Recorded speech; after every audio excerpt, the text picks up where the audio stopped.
Fratelli e sorelle, buonasera.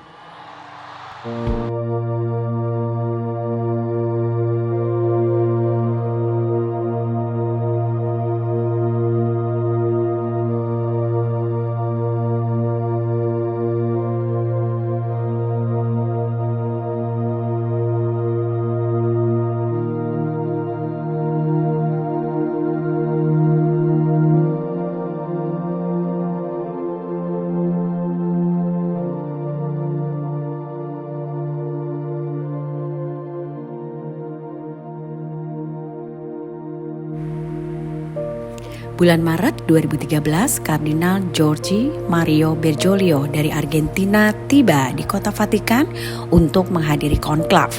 Konklav merupakan proses pemilihan pemimpin tertinggi Gereja Katolik setelah pengunduran diri Paus Benediktus ke-16 yang mengejutkan dunia.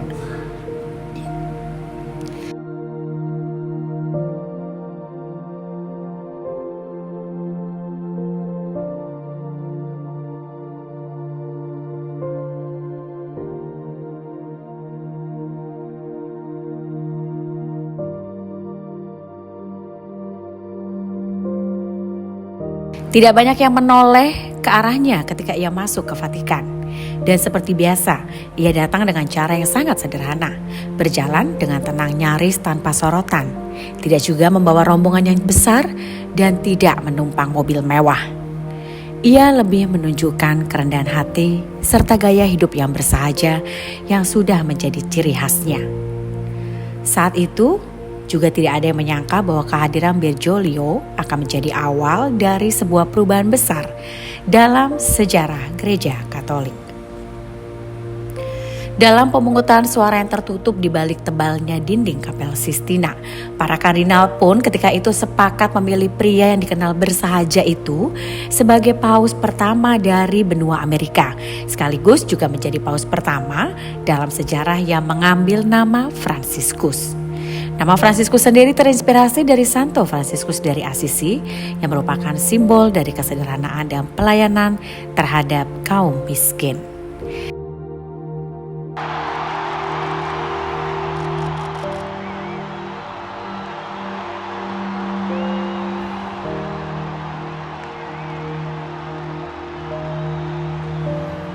Il dovere del conclave era di dare un vescovo a Roma.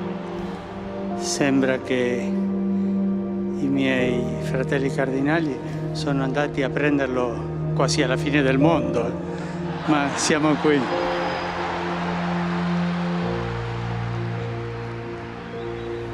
E adesso vorrei dare la benedizione, ma prima vi chiedo un favore. Prima che il vescovo benedica il popolo, vi chiedo che voi pregate al Signore perché mi benedica la preghiera del popolo chiedendo la benedizione per il suo vescovo. Facciamo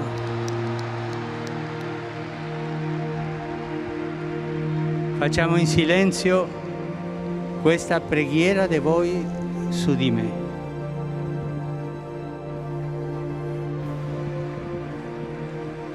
Adesso vi darò la benedizione a voi e a tutto il mondo, a tutti gli uomini e donne di buona volontà. Patris et Filii et Spiritus Sancti descenda super vos et maniat semper.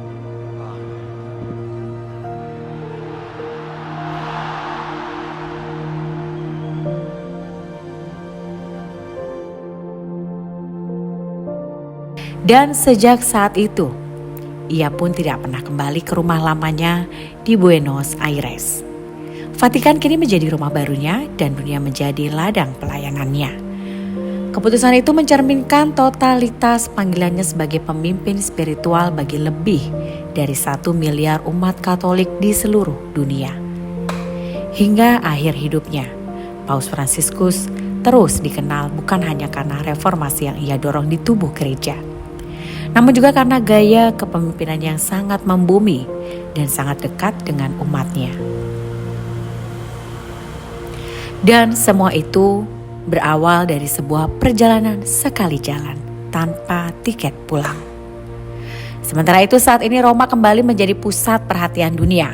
Lebih dari 1 dekade setelah asap putih muncul dari cerobong Kapel Sistina pada sekitar Maret 2013, Gereja Katolik pun sekali lagi bersiap menggelar konklav. Konklav menjadi bagian yang sangat penting dalam sejarah Gereja Katolik karena proses sakral tersebut dilaksanakan dengan cara yang tertutup untuk memilih penerus tahta suci menyusul wafatnya Paus Fransiskus. Dan pada Selasa pagi 29 April, Kolegium Kardinal mengadakan kongregasi umum ke-6 di Vatikan. Dalam ruangan yang penuh dengan keheningan dan juga kesadaran akan tanggung jawab yang besar yang dipikul, para kardinal pun melanjutkan diskusi mereka tentang masa depan gereja di tengah dunia yang terus berubah. Ada sebanyak 183 kardinal yang hadir, termasuk lebih dari 120 kardinal pemilih. Jumlah yang mencerminkan skala dan juga keberagaman gereja Katolik saat ini. Kemudian, sekitar 20 kardinal naik ke podium. Masing-masing dari mereka menyampaikan pandangan, keprihatinan, dan juga harapan yang dibentuk oleh pengalaman pastoral mereka dari berbagai belahan dunia. Misalnya saja dari Asia yang minoritas, Amerika Latin yang menggeliat, Afrika yang tumbuh cukup pesat, hingga Eropa yang bergumul dengan sekularisasi. Para kardinal ini tidak hanya berbicara tentang gereja sebagai institusi saja, tetapi sebagai tubuh hidup yang menghadapi tantangan